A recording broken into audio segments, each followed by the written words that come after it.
Hello and welcome to an Innistrad draft here on my YouTube channel. My name is Ethan, also known as Lord Tupperware. Alright, so this is an Innistrad flashback draft. They're firing these off for Halloween, so spooky. I drafted this set quite a bit when it first came out, and I think it's flashed back once before. So we'll start to talk about some archetypes as things come about. But cards that I'm looking in this pack are Abyssinian Priest. It's a pretty strong tapper in the format. And what I'm inclined to take here, white's a pretty strong color. Our rare Moldgraph Monstrosity is a bit too dirtily, if I do recall correctly. And there's a bit of a sacrifice deck, but Disciple of Griselbrand's not a first pick. Geistcatcher's Rig, pretty strong in terms of a colorless card to start us off with, but I'm going to grab the Priest here. It does seem like people are up on green-white being a pretty strong archetype in the format, but that leaves us out to other white combinations. Butcher's Cleaver is one of the strongest cards in the back in the set, if I recall correctly. Definitely Silver Inlaid Dagger, which is I think it's it's a 1-mana equipment, 2 mana to equip, and it gives the creature +2/+0 or +3/+0 if it's a human. So there's a lot of like human synergies. It's a very, very flavorful set in terms of like humans versus the monsters, that kind of thing. So you get little bonuses from certain things if you're a human. Butcher's Cleaver, giving that lifelink is really important in a format that can tend to be kind of aggressive or board stally with a power toughness boost. Other things in consideration if the Butcher's Cleaver weren't here, I don't know. I think I might be inclined to take, like, Ironsmith is okay if I remember. Occultist pretty good, like Ambush Viper fine to good, like you can get the blowouts there, but I'm just going to grab Cleaver and see where that takes us. Alright, well, there's a Silverchase Fox, which is just a 2/2, but in the green-white Travel Preparations deck, so Travel Preparations is the 1 and a green, put a +1/+1 counter on each of up to 2 creatures, and it has flashback for 1 and a white. So that deck just wants you to have bodies. Into the Maw of Hell is fine, if not a bit clunky. Often I remember the destroy target land was a bit more important than the destroy the creature clause. Lumberknot is pretty strong and pretty build-aroundable, if I remember. A lot of this, I'm going to keep saying if I remember correctly, so I'll stop doing that. Blazing Torch, I think, is pretty good and leaves us open, but Brimstone Volley, I mean, this is just like the best red common and probably the best common in the set. Just really efficient removal. The fact that it can go to the face is also really strong, so I'm going to grab that here. Another Butcher's Cleaver. Well, I don't know if you want two. I do know that Silent Departure is very good. I remember very distinctly that Magic Online released some stats about like the top 10, I think, first picks that led to 3-0s, and Silent Departure was number 2 on the list. So that's really interesting. I think it might have been the only blue card on the list. So Silent Departure is very, very strong. Otherwise, I think I would just take like Geistcatcher's Rig or Butcher's Cleaver. I'm kind of interested in grabbing Silent Departure here. I mean, maybe it's a signal. I can't imagine that I want 2 Cleavers. And I could just want a Geistcatcher's Rig. The card is pretty good. And if you can kill a flyer, it's really, really strong. But I'm just going to grab Silent Departure and maybe take it as a blue signal. Or at least a signal that people don't know that blue is that good. So the other thing about this format that I'll talk about for a second is that, you know, there's 2 very clear pet decks, and one is Spider Spawning, which is a green-blue based deck that's all about self-milling yourself to get a lot of creatures in your graveyard, and then cast Spider Spawning to get a bunch of 1/2 tokens with reach. There's also a Burning Vengeance deck, which is all about spells and flashing back stuff from your graveyard. Now, there's a lot of strong cards in this pack for that deck. Silent Departure, Think Twice, and Desperate Ravings. So there is also a strong card in Ulvenwald Mystics, but I'm just going to grab Silent Departure number 2 and see what the turn brings in terms of blue cards. Well, Stitch Drake, pretty nice place to be.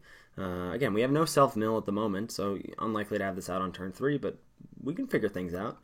I don't remember what kind of a deck blue-white was, if it was a deck in this format. I remember it was definitely Spirits for Dark Ascension, but here I think we just grab the Stitch Drake and continue the blue train. Haven't seen much white, haven't seen much humans, but, you know, this is my Ixalan prep coming through here and just like, oh, I'm just gonna move in on the open seat here. If people don't want to respect Silent Departure being really good, because it really is. I mean, the tempo swings are real with this card. Certainly a fantastic way to combat something like, what's it called? Travel Preparations. Gnaw to the Bone is one of the pieces in the spider spawning deck. Just because. So there is also an Infinite Loop with 2 uncommons. I'm going to forget their names, but one like lets you grab 3 cards that are exiled and shuffle them back in, I think, or I don't remember. Runic Repetition and Memory Lapse, maybe? No, not Memory Lapse. Anyway, two blue uncommons that help you do an Infinite Loop with spider spawning, and Gnaw to the Bone helps you get there in terms of gaining life. I'm not really sure what I should take here. I might just grab an Ironsmith. That's just another red card to pair with our Brimstone Volley. But I'm going to take note of that Gnaw to the Bone. There's also a Mulch. I mean, maybe no one's doing spider spawning right now? I don't know. I mean, we could be green-blue self-mill if we had grabbed the Gnaw to the Bone. Be pretty cute. I'm going to take Mulch here over... it's also very possible that I just want to take Silverchase Fox as a 2-2. But I am going to hedge for some cuteness and take Mulch here. Should see if there's anyone that I recognize in the... Take a Rebuke here. The fact that Abyssinian Priest was our pick out of the first pack and Rebuke is still here makes me wonder if white is open. Let's see who is in here. Anyone that I recognize? No. So... Ooh. Selhoth Occultist is nice for a number of reasons. As a human for Butcher's Cleaver, it's good for self-mill, just good at like clogging up the board. So grab that here over the Ironsmith number 2. Entirely possible that we may want to move off of red, even though Brimstone Volley is very strong. Entirely possible that we may want to move off of white, though we have only 2 creatures otherwise. So we're definitely going to want to prioritize creatures in the second pack and prioritize figuring out where our lane is. But, you know, I could definitely see if we open a Spider Spawning or a Burning Vengeance wanting to move into either of those very fun decks. It'll also be interesting to see what wheels out of the pack where we had our second Silent Departure, which I think was pick 4. Maybe it was pick 5. So maybe we won't wheel anything. It's a Silverchase Fox and a Lantern Spirit. I'm going to grab the 2-drop here. Selfless Cathar, and a Dissipate, and a Lost in the Mist. Counter-target spell, return target permanents. I remember that this was a blowout when it came together, but I'll just take Dissipate and a Foil Island. Well, that's a signal. Alright, maybe we're just like blue-white stuff. Doesn't seem that bad. Got an equipment. We just get an Invisible Stalker and go to town. Got an equipment, we've got some removal. We've got a Mythic that isn't worth anything. Got no really good blue or white cards. Oh God, I am gonna quickly check. I don't believe that that Olivia's worth anything. No one plays this card, right? Who plays this card? No one. Oh, 3 cents.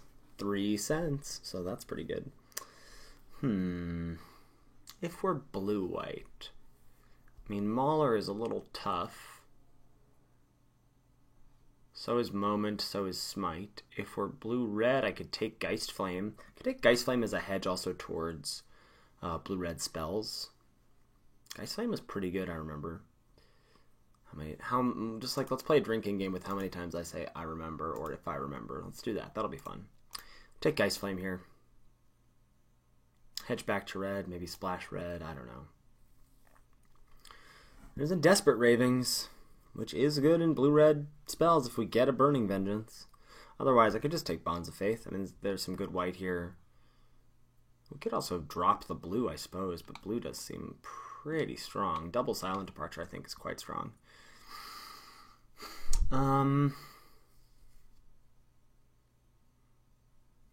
Draw 2 cards and discard a card at random. Not too bad. It's not too bad. Kind of want to take it. And let's just hope that we get a Burning Vengeance. Everyone's on Spider Spawning. No one's on blue-red.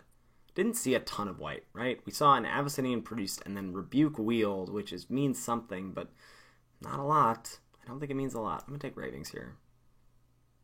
See if we can get hooked up. All right, so there's a Runic Rep. Oh, man, but another Priest. All right, I'll take the other Priest.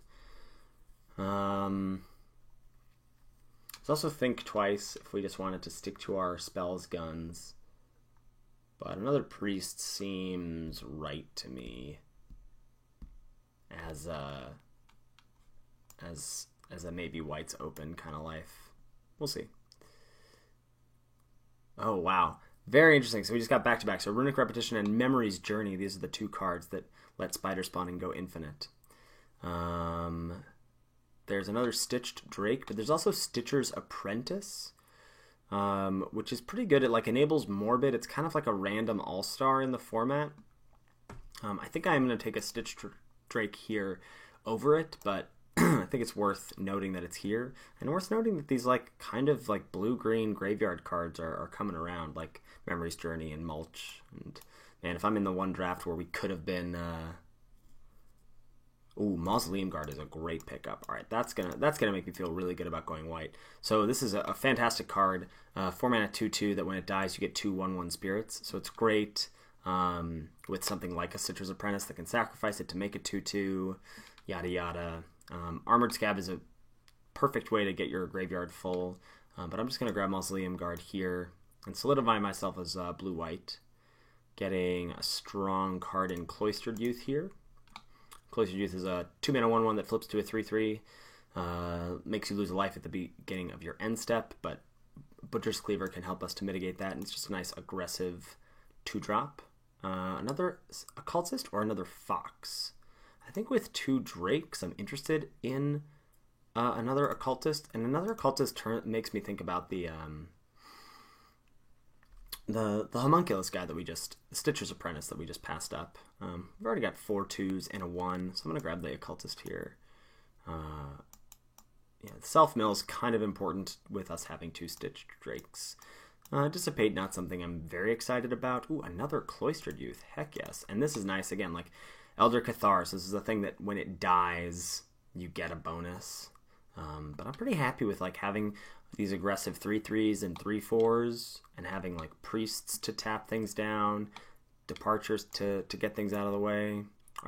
Also, Departure with Dissipate is nice. Nothing really of note wheeling. I'll just take a blue card. All right, so we waffle it a little bit. We could have had a card out of this pack, I think. Take another Fox. I might want to Smite the Monstrous, though. Though, if they've got some big stuff, it feels like Silent Departure can kind of take care of that in a very similar way, and maybe I just want the beater. Yeah, that seems right. All right. I think this deck looks pretty good to me. It's got 2s of everything. 2 Youths, 2 Priests, 2 Foxes, 2 Departures, 2 Stitch Drakes, 2 Occultists. Take Repetition, I guess. Intangible Virtue is not really a card you can make work. But yeah, that does look like I would like some Selhoff Occultists. It's also, there are some oh, we missed out on a Bonds of Faith. That's what it was. That's what it was. Oh, I would have liked that. I would have. That would have been good for us.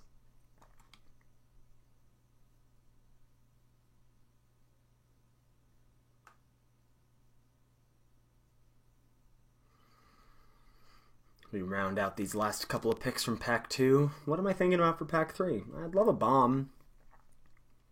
I really would. I mean, that's sort of what we're missing. I mean, we've got good early plays. We've got good tempo plays. We've got a nice Butcher's Cleaver, which scales with the game. Got some removal and rebuke. Wouldn't mind some, like a Bonds of Faith. But other than that, yeah, it'd be nice to grab like a... what was that? Stormgeist maybe? Sturmgeist or whatever. The flyer that has power and toughness equal to your cards in hand. That's a good rare. We got some options. Geist of Saint Traft. I'm not picky, you know. I guess I'll take a Fortress Crab for the board. Though I can't imagine we're playing it.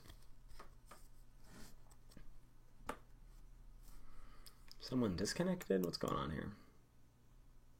No, just slow, just taking their time, reading these new cards. Nice. Oh, we're in a draft with some newbies, I think. I don't think that would go that late normally. That's a really good pickup for us. Midnight Haunting's pretty good. I mean, Skursdag High Priest is fantastic, and I would love to be able to play that in this deck. Maybe I take it and hope that we get a Traveler's Amulet or something, because there is colorless fixing in the format with, like, we could just grab an amulet and play a couple swamps, but probably just makes our deck worse. And Midnight Haunting is really strong, especially with Cleaver, but also just 1/1 flyers are really tough, can really get out of hand in this format. So I think I will pass up on the High Priest. Oh, Cobbled Wings. Oh, Ixalan All-Star here. Voiceless Spirit also pretty nice, but I don't think we're going to wheel anything out of this pack. So I'll just take the strong card that I know we're going to play and pass up on the one that I wish we could play. So there's the Travel Preparations, the card I have been talking about. And I think here I will actually let my Ixalan roots get the better of me and take Spectral Flight and be, I think, pretty happy to play it. Just drop it on a Cloistered Youth on turn 3.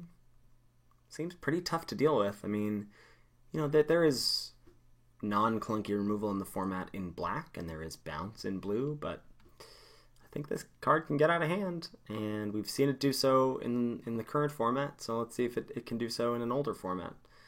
Village Bellringer is a cute little trick, a 3-mana 1/4.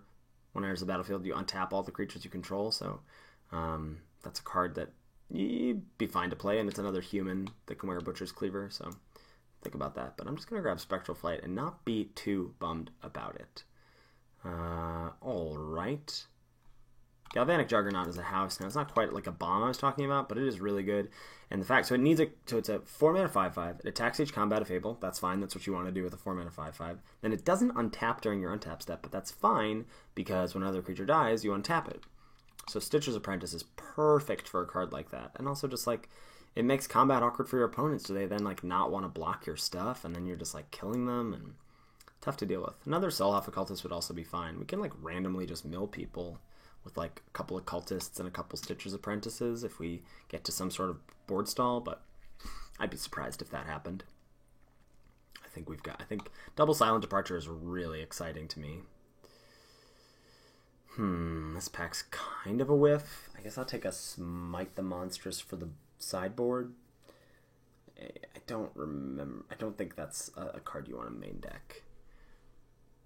Unruly Mob is cute. Whenever another creature you control dies, put a ++1 counter on it. Tough to make work. We only have one way to repeatably turn it on, so let's grab Smite here.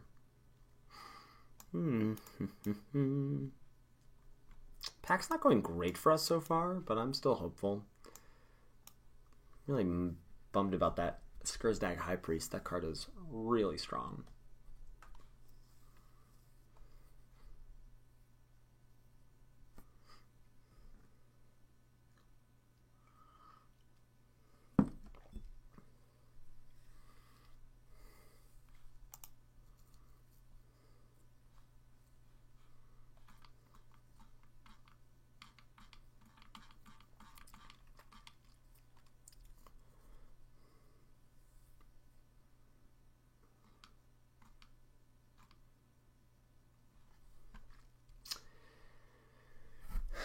So,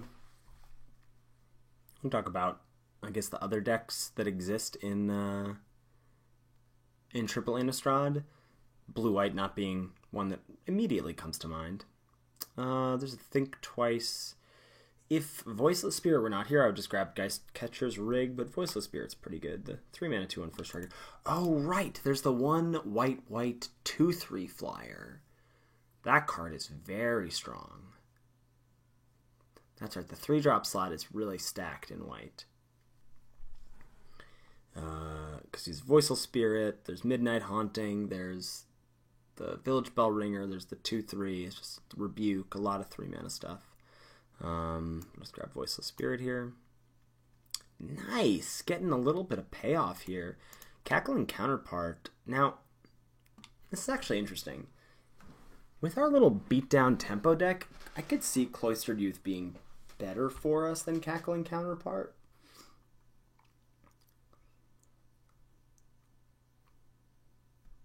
Like, this sort of ensures that we are just going to have that 2-mana 3/3, which can really get out of control. Maybe it just gets outclassed too soon. I mean, Grasp of Phantoms is great too. It's a run aground, but you get to do it twice for 4 mana at sorcery speed and then 8 mana. I think twice is also good. I just can't really see that passing up Cackling Counterpart is right. It's instant speed. Yeah, it's got to be Cackling Counterpart. I'll take another Voiceless Spirit. I think we don't need to mess around with the Armored Scab here. And nothing here. We'll just grab the uncommon, I suppose. Wow, and Voiceless Spirit wheeled. What a world. What a world that we live in. I don't think we'll play Village Bellringer, but this looks like it could be a 16-land deck. We only got 2 4-drops and not really many mana sinks. There's an Occultist. I think I'll take the, well, Exorcism is nice removal for flying creatures, for like the Spirit text could be relevant. The enchantment text we don't need to worry about because we've got 2 Silverchase Foxes. I'm still going to take it. I don't think I want another Occultist. There's an Academy. Ooh, Think Twice is nice. Nice little pickup there. Alright, what could we cut?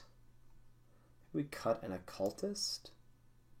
Like, these Drakes are more like 5-drops. Like, they're not coming out on turn 3 almost certainly. But I like that this can die. Maybe we do just cut the Selfless Cathar. This can be pretty annoying though on the board with open mana. Maybe I keep the Occultist and cut the Cathar.